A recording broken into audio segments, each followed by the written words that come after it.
Cercile encore. On est le 29 avril 2021. Alors, je viens sur la trompette ce matin encore et je viens proclamer le retour de notre Seigneur Jésus-Christ. Soyez bénis. Amen. Que sa grâce vous soit renouvelée en ce jour et soyez persévérants dans toutes les épreuves par lesquelles vous pourrez passer. Amen. Il n'y a aucune épreuve qui soit si difficile qu'on ne puisse pas s'élever au-dessus. Amen. Le Seigneur est avec nous. Qui sera contre nous? Si Dieu est avec toi, qui peut être contre toi? Amen. Assure-toi tout simplement que tu es du côté de Dieu. C'est tout. Et les autres seront terrassés tôt ou tard. Amen. Tôt ou tard parce que le temps appartient à notre Dieu. C'est le Dieu de la vengeance. C'est le Dieu de la rétribution. Amen. Vraiment, soyez encouragés. Alors, aujourd'hui, je viens apporter un message sur ta foi est-elle contre Jésus? Ta foi est-elle contre Jésus? La Bible nous dit que la foi, c'est une ferme assurance des choses qu'on espère, une démonstration de celles qu'on ne voit pas. Alors quand tu vois une chose, tu n'as plus besoin de foi. La foi s'exerce seulement quand on ne voit pas la chose. Alors, ta foi est-elle contre notre Seigneur Jésus-Christ? Amen. Parce que on vient de différents horizons et on est enfant de Dieu. Amen. Certains ont connu le Seigneur dans le monde et du monde, ils ont regagné l'Église. D'autres ont connu le Seigneur dans l'Église. D'autres encore, ils l'ont connu dans la maison, dans la famille. Peu importe la manière dont tu as connu le Seigneur. Amen. Aujourd'hui que tu t'appelles chrétien, ta foi est-elle contre Jésus-Christ? Parce que souvent, quand on ne sait pas s'il y a une bonne doctrine ou une fausse, amen, quand on ne sait pas, on se retrouve dans une série de choses à faire ou à ne pas faire, organisées, orchestrées par les hommes, les dénominations, et on est pris là, dans cet engrenage-là, et le malaise vient quand on veut aller plus loin. Quand on veut aller plus loin, qu'on veut connaître ce Dieu-là, alors on commence à éprouver des malaises. Sinon, généralement, on est bien dedans, on vient, on se dit, ah ok, d'accord, ça marche comme ça, et puis bon, on est là-dedans. Et il y a un témoignage d'un pasteur, vraiment un pasteur, comment on les appelle là, un pasteur faisant partie de l'évangile de prospérité qui est vraiment bougrement riche, vraiment, vraiment riche. Alors, sa femme est une chrétienne, mais lui, il ne l'est pas du tout, mais il est pasteur et il est bougrement riche. Je ne vous donnerai pas son nom. Et il est venu au Seigneur, puisqu'il n'est pas au Seigneur, il a embrassé cette industrie-là, juste en regardant comment ça se passe avec les églises nord-américaines. Il s'est mis devant son miroir, il a joué à la personne qui dit, oui, voilà, le Seigneur me dit, telle personne a fait ceci, il dit, venez en avant, je veux prier pour vous. Et puis, il a pratiqué ça maintes fois, devant son miroir. Et finalement, il a décidé de créer une église. Il dit qu'il est devenu chrétien, il a commencé à aller dans les églises, il dit qu'il est chrétien, et puis bon voilà. Et puis, il a commencé vraiment à haranguer la foule. Il a eu beaucoup de gens qui le suivaient. Comment Dieu ne nous a pas appelés pauvres, et puis toutes sortes d'histoires. Mais sa femme, elle sait qu'il est son mari. Elle sait que son mari n'est pas chrétien. Elle le voit dans leur quotidien. Elle sait que son mari, ce n'est que un mondain, un vorace d'argent. Mais chaque fois qu'elle a voulu élever la voix, on lui a fermé la bouche, on dit « tais-toi, c'est notre pasteur ». Alors, finalement, amen, ça a été su. Pourquoi? Parce que Dieu a donné des révélations en disant, je ne le connais pas. Et pourtant, tous ceux-là qui vont dans son église ne sont pas comme lui. Il y en a dedans qui sont des enfants de Dieu. Alors, suppose quelqu'un qui est vraiment touché et qui veut connaître Jésus, faisant partie de cette église-là sera orientée vers le business. Et imaginez une personne qui connaît le Seigneur dans ce cadre-là. On lui dit que Jésus, c'est le business. Et il arrive, il fait ce qu'il peut pour donner son 10%. Et il fait tout ce qu'il peut vraiment pour venir devant le Seigneur. Et puis de l'autre côté, c'est le business. Ça veut dire que son cœur est divisé en deux. Moitié business, moitié Jésus. Alors, une personne qui grandit comme ça, sa foi est-elle contre celle de Jésus ou pas? Oui, sa foi est contre Jésus. Parce que Jésus a dit, on ne peut pas suivre Dieu et Mammon. On ne peut pas suivre le Dieu de l'argent et le Dieu créateur. On choisit. On ne peut pas suivre 2 lièvres à la fois. Quand tu te mets à poursuivre 2 lièvres, amen, tu les perdras. Mais pour être sûr que tu attraperas un, tu te concentres sur un seul. Et tu cours de manière à attraper ton lièvre. Alors on ne peut pas suivre 2 chemins à la fois. Dieu même, la nature, nous a fait comme ça. Alors, on se retrouve donc, souvent, en train de pratiquer des rites ou bien des ABC qui n'ont rien à voir avec ce que Dieu nous a dit. Parce que Dieu nous a appelés à travers Abraham. Nous sommes enfants de Dieu à travers Abraham. Il a appelé Abraham afin de bénir toutes les familles de la terre à travers lui. Et nous savons que si nous suivons l'arbre généalogique, amen, de Jésus, et que nous le descendons, amen, nous allons tomber sur Abraham, le père de la foi, celui-là que Dieu nous a donné, en disant que c'est votre père sur la terre. Alors, quand on regarde toutes ces choses-là, soit on s'arrête, on se dit, bon, ok, c'est pas grave, l'autre il est pasteur de l'évangile de prospérité, l'autre est pasteur de ceci, c'est pas grave. Ou bien on s'arrête, on se dit, au fait, qu'est-ce que Dieu a dit en réalité? Et Dieu, il n'a jamais caché sa pensée. Dans Matthieu 2, le verset 14 à 15, il nous dit ceci. Matthieu 2,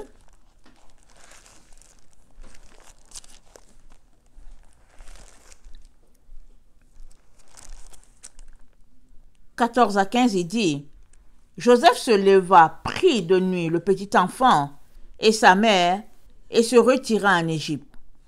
Et il y resta jusqu'à la mort d'Hérode, afin que s'accomplisse ce que le Seigneur avait annoncé par le prophète. J'ai appelé mon fils hors d'Égypte. » Alors, l'Égypte, nous savons tous que quand la Bible fait allusion à l'Égypte, alors c'est le monde. Parce qu'il y a l'Égypte, le pays, et quand Dieu parle d'Égypte, il parle du monde. Rappelons-nous, Israël était en Égypte, et Israël vivait à Goshen, dans un lieu bien déterminé que le Pharaon leur a donné, mais leur loi, leur façon de vivre était différente de celle des Égyptiens. Parce que l'Égypte symbolise le monde, et puis Israël symbolisait Dieu. Alors, Dieu nous dit, j'ai appelé mon fils hors d'Égypte. Et Osée, je pensais Osée 11, relate la même chose. On va regarder, parce que je pense que ce texte a été tiré d'Osée. Osée 11, le verset 1.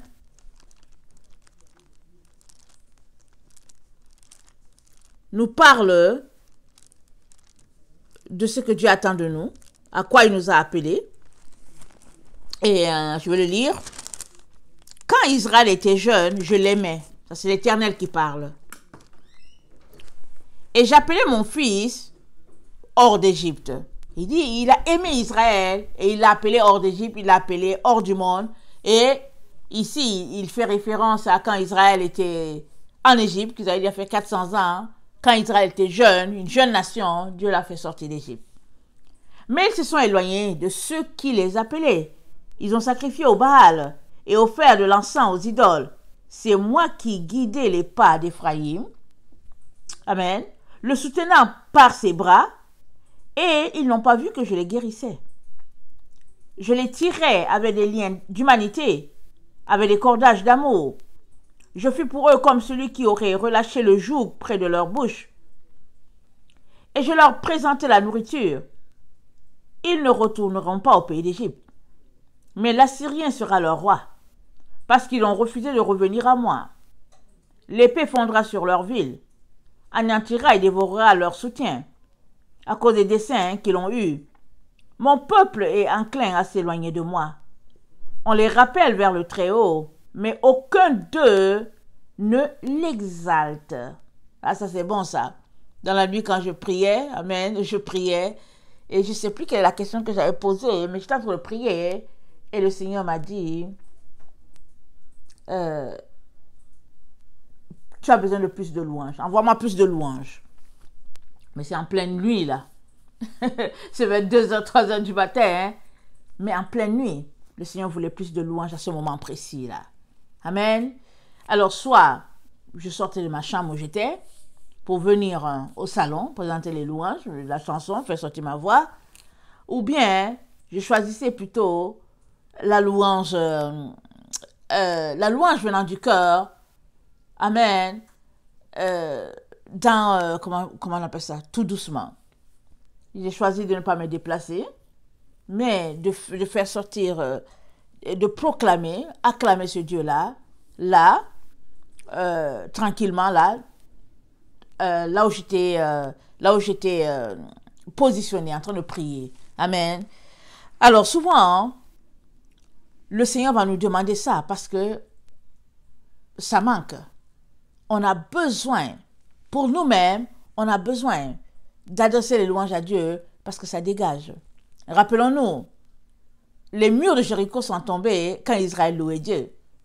Rappelons-nous, il a été demandé aux églises de ne pas chanter. Pourquoi? Parce que l'ennemi craint la louange qui sort de la bouche des enfants de Dieu. L'ennemi craint cela. Alors il demande aux enfants de Dieu de ne pas chanter. Alors il sera tranquille. Alors, quand Dieu se lève, amen, ses ennemis sont en déroute. Alors pour que les ennemis de Dieu soient en déroute, par ta bouche, tu les renvoies. Tu les renvoies par ta bouche. Dès que tu te mets à chanter, si l'ennemi de Dieu qui est là, il s'en va. Il ne reste pas. Il ne reste pas. Alors, on les rappelle vers le Très-Haut, mais aucun d'eux ne l'exalte. Donc, exalter l'Éternel, c'est l'élever. Amen. Et lui adresser toutes les louanges, toute l'acclamation possible. Alors, que ferai-je de toi, Ephraïm? Dois-je te livrer, Israël? Te traiterai-je comme à Adma? Te rendrai-je semblable à Sébéon? Mon cœur s'ajoute au-dedans de moi. Toutes mes compassions sont émues. Je n'agirai pas selon mon ardente colère. Amen. Amen. Je renonce à détruire Ephraïm, car je suis Dieu et non pas un homme. Amen. Dieu est bon. Amen. Je renonce à détruire Ephraïm, car je suis Dieu et non pas un homme. Je suis le Saint au milieu de toi. Je ne viendrai pas avec colère. Alléluia. Regardez déjà les dispositions de Dieu. Je ne viendrai pas avec colère. Ils suivront l'Éternel qui rugira comme un lion, car il rugira, et les enfants accourront de la mer. Ils accourront de l'Égypte comme un oiseau, et du pays d'Assyrie comme une colombe, et je les ferai habiter dans leur maison, dit l'Éternel. Amen. Dieu nous a appelés hors d'Égypte, on vient de le lire. Il nous a appelés hors du monde, parce qu'il n'y a pas une communion possible entre les deux.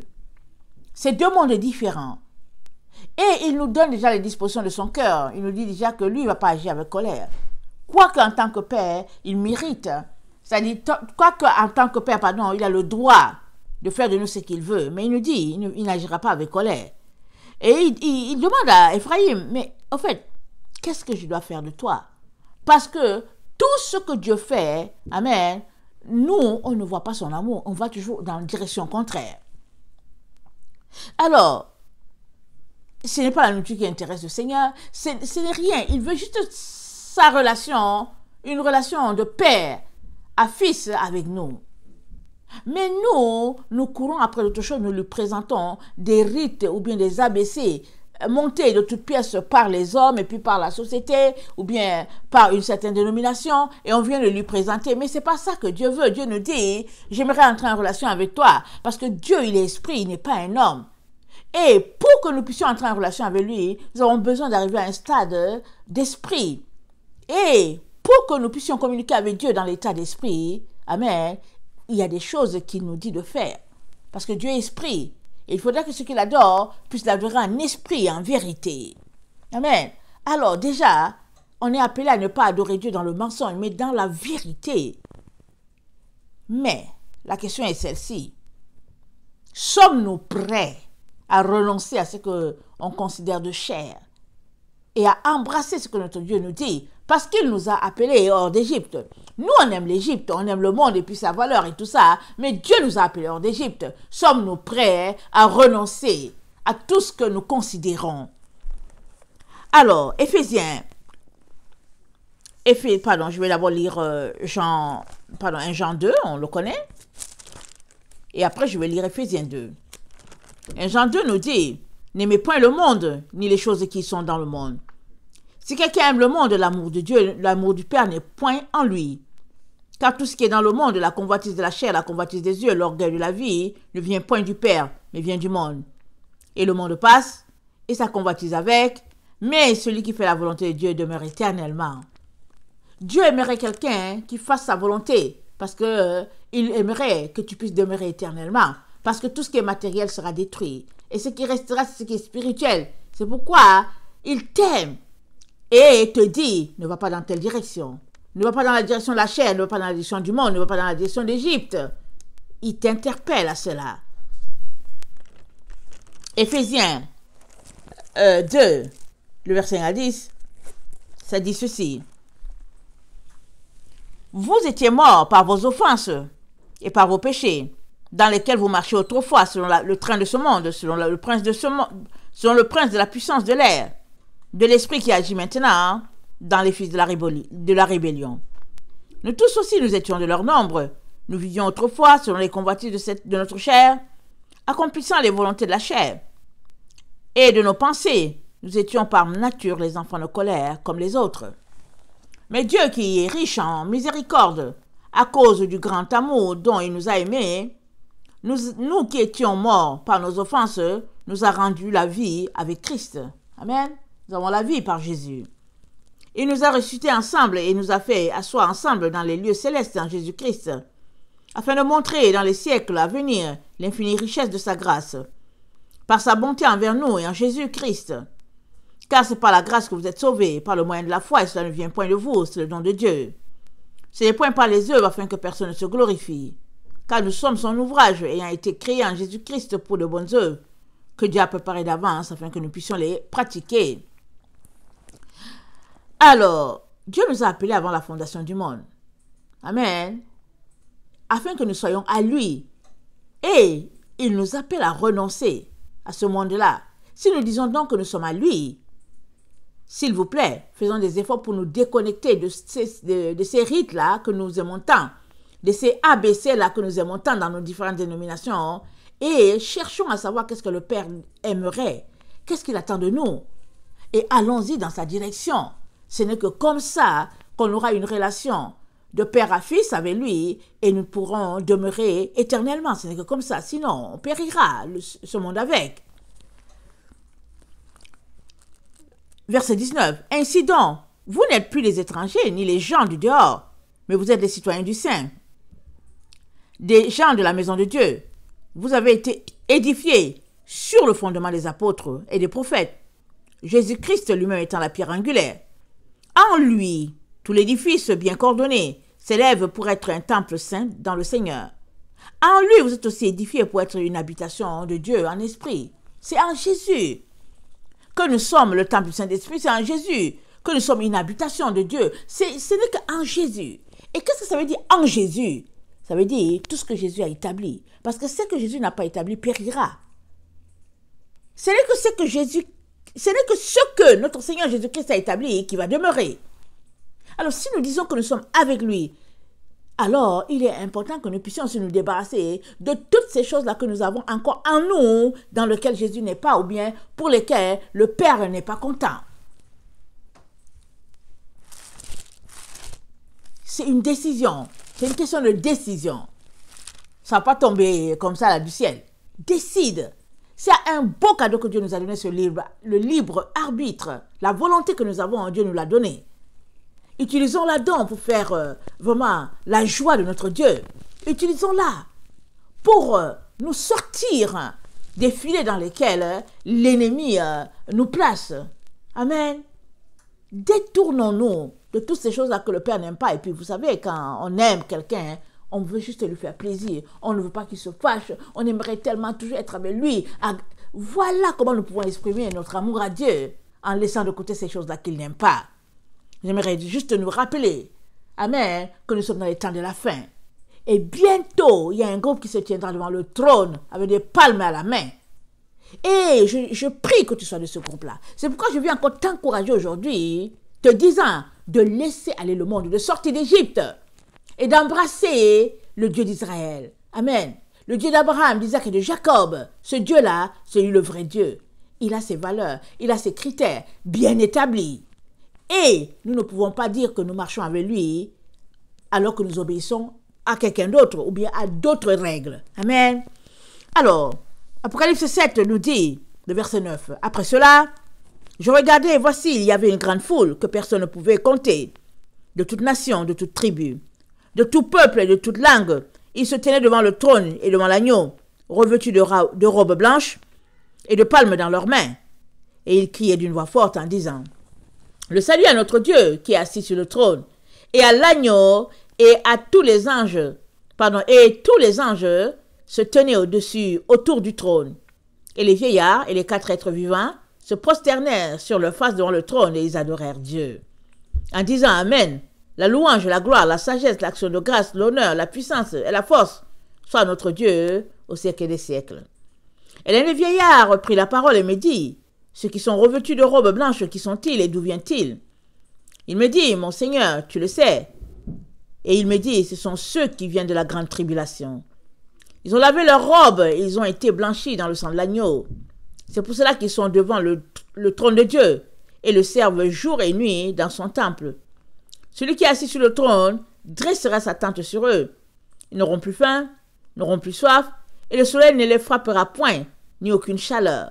Ça veut dire que ils ont eu faim, ils ont eu soif, ils étaient, en tout cas sous le soleil, en train de faire des travaux forcés peut-être, en tout cas peu importe. Ça veut dire que c'est le groupe, en tout cas un groupe qui a souffert. Car l'agneau qui est au milieu du trône les paîtra et les conduira aux sources des eaux de la vie, et Dieu essuiera toute larme de leurs yeux. Voilà le groupe. Amen. Il y a déjà les autres qui nous ont précédés, et voilà le groupe de la fin. Et malheureusement, pour se retrouver dans ce groupe-là, amen, il ne s'agit pas de souffrir seulement. C'est parce que sinon tout le monde serait là, parce que la souffrance, ça fait partie. C'est l'apanage des humains. Mais ici, là, c'est tout cela, on dit ils viennent de la grande tribulation, et qu'ils ont lavé leurs robes, et ils ont été blanchis dans le sang de l'agneau. C'est ceux-là, c'est le groupe de ceux-là qui ont accepté de marcher dans la stricte doctrine de Jésus-Christ. Parce que c'est eux qui passeront, que les gens passeront au fil et à l'épée. C'est eux qui seront coupés comme le boucher qui coupe la viande. C'est eux. Ils vont passer par des moments difficiles. Mais ils tiendront à cause de leur foi. Et moi je prie que tu puisses être de ceux-là qui tiendront. Et pour cela, tu as besoin de retourner à la base. Tu as besoin de retourner à l'essentiel. Tu as besoin de retourner à la vérité. À la proclamer, mais aussi la vivre. Parce que seuls ceux-là qui connaissent la vérité et qui marchent par la vérité seront affranchis. Parce que les autres, ils sont dans le mensonge. Ils ne peuvent être affranchis. Si tu marches dans le mensonge, il n'y a pas moyen que tu sois délivré. Parce que le mensonge, ça veut dire ténèbres. Et ténèbres, ça veut dire Satan. Tu appartiens à Satan. La seule manière pour toi de n'avoir pas l'Antichrist pour chef, alors, c'est de sortir des mensonges. D'embrasser la vérité dans les temps dans lesquels nous sommes. Parce que, alors qu'un groupe sera mis en sécurité, L'autre qui ne sera pas mis en sécurité sera livré entre les mains de l'Antichrist. Il exercera le jugement vraiment sévère sur les enfants de Dieu. Il est donc important que vraiment vous et moi, nous puissions tout faire pour être trouvés vraiment dignes de notre Seigneur. Alors, je ne vous garde pas plus, je viens tout simplement vous encourager, amen, avec cette petite vidéo-là, vous disant, vous demandant si la foi qui est la vôtre est-elle la même que celle de Jésus, ou bien est-elle contre? Et s'il arrivait qu'elle soit contre, il est très important de travailler, de régler ça tout de suite, ça se règle en quelques secondes. C'est juste de décider, et puis de prendre le temps pour aller faire tes recherches pour savoir qu'est-ce que Jésus attend de toi. Amen. Le Seigneur bénisse sa parole. Je vous aime beaucoup. Et Dieu, davantage. Maranatha. Jésus revient. Amen et amen.